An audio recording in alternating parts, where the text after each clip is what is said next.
And we're joined by Cynthia Coates, the solid waste coordinator for the regional district. So, when I go to do my recycling at home, I find myself sometimes unsure on a few things. So I thought maybe we could straighten some of that out. You Sounds think? good, yeah. All right.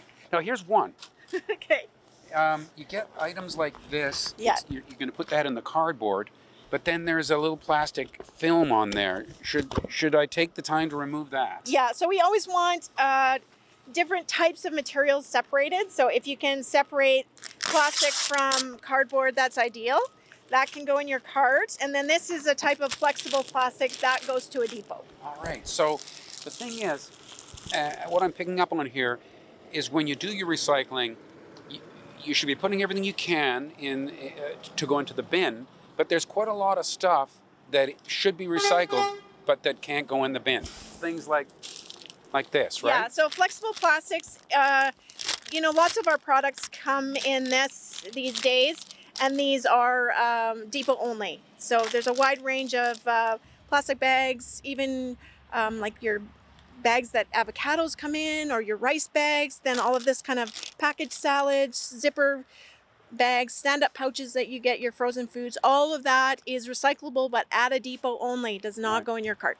So, I already know that about glass, but we should be having a separate container to keep these softer plastics and take them ourselves down to a depot. So all your wrappers, if you've got kids with lots of snacks around the house, a lot of that stuff comes in this. That's all depot stuff. Right. So clamshell plastic like this, right? This kind of harder plastic, that's okay. That goes in there, yeah. But then when I was reading on the website, it showed like a cheese container, and sometimes you can get cheese in a semi-harder plastic, but that still should go with the... That's considered a flexible plastic, yeah. It's kind of got a resealable top to it that's definitely the seal on top is definitely a flexible plastic, so that whole thing would go in the flexible plastics. Okay, another little kind of recycling depot controversy here. It is a controversy for sure. It's a confusing one. I know the staff here at the recycling place, they're kind of at their wits' end about this, because this is the actual styrofoam here, the kind that breaks up and makes tiny fragments all around your home. That's right, yeah. Not in the cart, but not in the cart, but should go to the depot. Well, what's this other stuff in your hand? So this other stuff, we are seeing a lot of electronics and stuff come in this stuff rather than the styrofoam. It's a little more flexible. It's an actual plastic. So it kind of has a styrofoam kind of... It's a little bit more squishy. We call it like a squishy foam, I guess. Right. That would go in with the flexible plastic and not the styrofoam. Okay. So still recyclable, but in a little bit different location at the depot. So overall, how, be honest, don't sugarcoat it. How are people doing in terms of recycling properly? So people are doing a good job, and I think people want to recycle as much as possible, which can sometimes be a problem because then you end up with wish cycling. Like, it looks like it's recyclable. I'll put it in and I hope it gets there. But we really need people to maybe check the app. We have a Recycle Coach app, or check the website to see what actually belongs in here, what doesn't belong in here.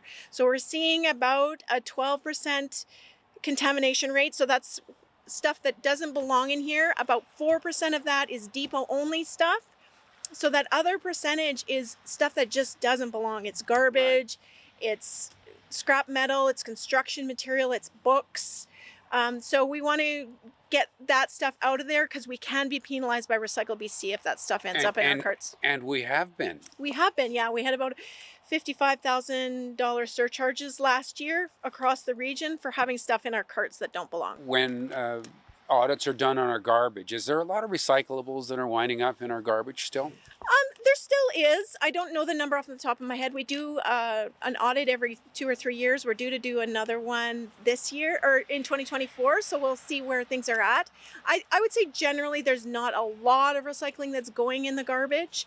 Our biggest probably next item that we want to look at is potentially food waste. That seems to be putting up the most amount of what's going in the garbage these days. Okay, Christmas is around the corner. I think people have probably got this figured out by now, but when it comes to wrapping paper, if it's truly paper, that's recyclable. It's recyclable in your cart. So, maybe when you're shopping, avoid foil type wrapping because that's not recyclable. So think about what, whether it can be recycled at the end. Right. Recycle your gift boxes and things like that, or save them.